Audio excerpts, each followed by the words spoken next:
during the Super Bowl, people actually watch the commercials. In fact, a lot of people who don't care about football watch the Super Bowl just for the commercials. So last year's 6-game finals that was completed in 6 games for ABC was $288 million revenue, compared to the Super Bowl last year, which was 1 game, $336 million. Now, is that U.S. or global? This is basically U.S. Yeah, because globally the NBA does more. Because the NBA is a global yes. score. The downside of the Super Bowl is only. I'm the talking US. about the television contract here. Obviously, if the NBA has a contract, I'm not talking about the NBA making money. I'm talking about the broadcaster making money. Well, keep in mind the Because NBA the also in the U.S. I think last year was like 30 million people watched it. Not. Yeah, but it's 6 games too. It's not just 1 game. Yeah.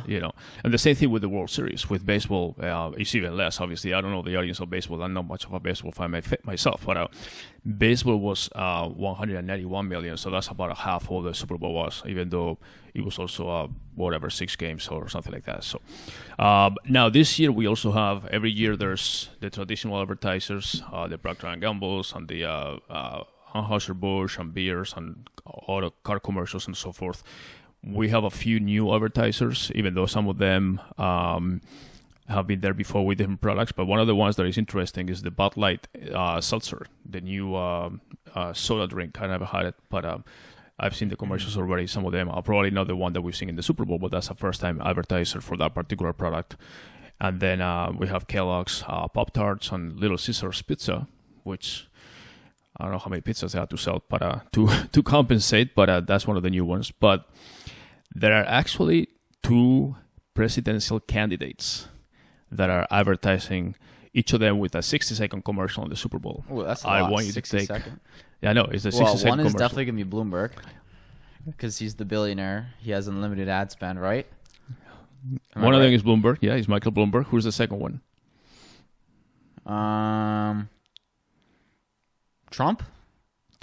Okay, there you go. The 2 rich guys. Yeah. Yeah.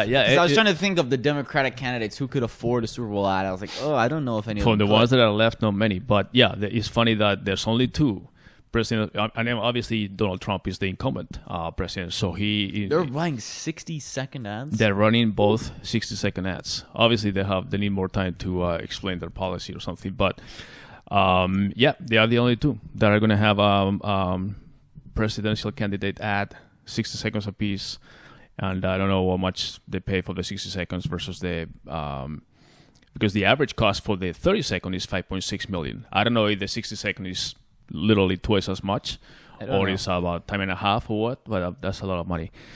But hey, that's the campaign money, and they can afford it, so they are advertising, and hopefully they'll convince a lot of people. The one that I like is that Porsche, my favorite brand, is returning to the Super Bowl. I can't wait to see that commercial. I haven't seen it. I don't know what they're advertising. Do you think it's going to be... I think it's going to be the Taycan, the new the electric. That's what I thought too. Yeah, I think it's going to be a very branded commercial with the maybe mixing the environment with the electric car and all that. If I were to guess, they probably promote their SUV and their electric car, because those are more masses cars rather than some GT3 or something. Obviously not the SUV. The GT3s of the sports cars they're going to be, but the SUV. I mean, it's a different audience. I mean, you're trying to. I think they're going to advertise the mix of technology with environment. The mix of technology with environment and performance, because they claim that they have better performance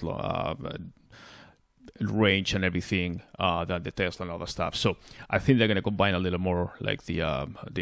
Speaking of Tesla, do you see that for the first time ever they have back-to-back profitable quarters? Yeah, they did report profitable. So then we're talking about ratings. So this is the thing that is a contrast, because when it comes to the Super Bowl, even though the commercial cost or the advertising costs have kept increasing over the last basically every year, the ratings have been going down for the last 10 years. Let me ask you, though, when they talk about the ratings, are they talking about just the pure television ratings, or does that include streaming too? They count streaming separately, but they're basically they have streaming numbers as well. You told me that it was 98 million last year. Right. And That's the viewership, but the rating is basically a number. Yeah, I know the rating, but the it's a Nielsen viewership rating, right? was just about 100 million. I remember a few years ago it was 110. So you think maybe those 10 million are just not watching, or maybe they're streaming it now? No. This is people, basically the average 98.3 last year was 98.3 million viewers average, and that's across all platforms. Okay. Even though like obviously it's not the same thing throughout the game. At the end of the game last year, some Right. people came back and then you have 107 or something like that. But the main thing is the average viewership for the Super Bowl has decreased year after year, and the ratings have also decreased to the point that they were last year, I think 41 or something like that, and this being as much as 48, 49, and obviously each rating point equates to a number of people depending on the program that you have. So, Right. So I mean. But what I was... It's not surprising to me, really, that I don't think that we're talking about markets and all that stuff. I don't think the Super Bowl... Well, last year was, I think, a good market because it was LA, the Rams. Now, obviously, the Rams just moved there, so I don't know how big they are in LA. Well, they used to be there, too, so they still have a lot of fans. And then you had the Patriots, who obviously have a huge following, and I think a lot of people watch just to root against the Patriots. So I'm surprised that it went down, but maybe. Who do you? Obviously this year is San Francisco, who's back in the Super Bowl. Yeah, I mean San Francisco, that has a huge market because you're going to get a lot of Californians watching. And sure. And now Kansas City, I don't know, but again, I don't know.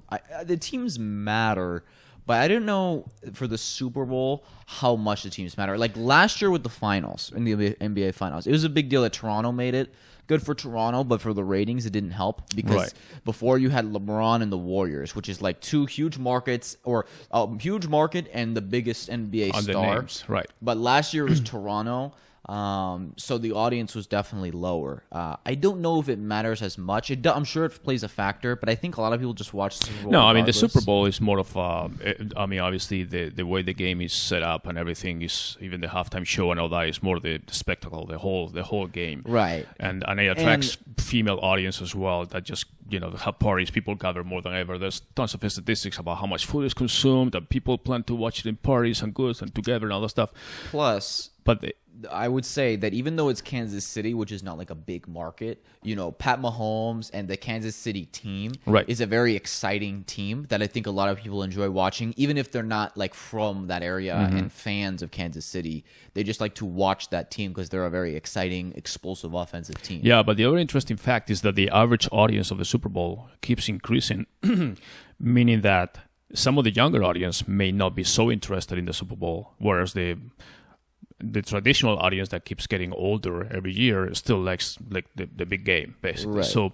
So I think it's more of a generational thing that maybe younger audience say, yeah, it's a Super Bowl, they watch a little bit, they take off, or they do some other stuff, and they're not like glued to the game, like the person that used to be doing it when he's 20, 21, 30, 35, watching the games every year like a big event, So anyways, that's just a little data, but obviously advertisers don't care because they keep paying more and more for the ad time space. So that's just another data there.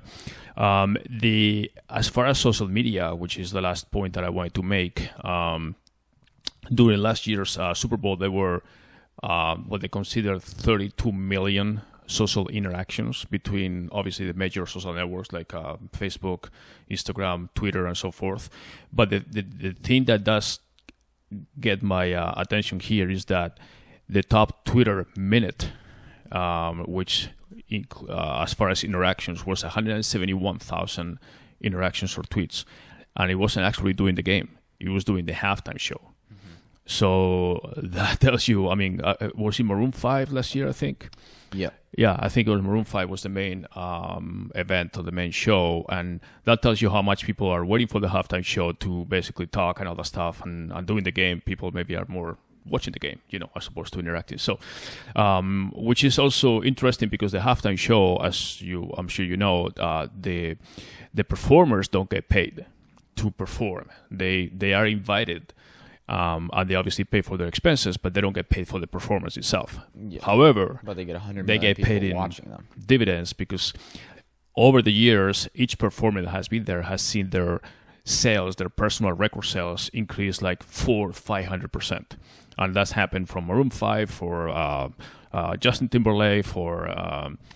Let's put it this way: advertisers pay $5 million for 30 seconds. Right. These guys get 15 minutes for free. Right, exactly. So this year's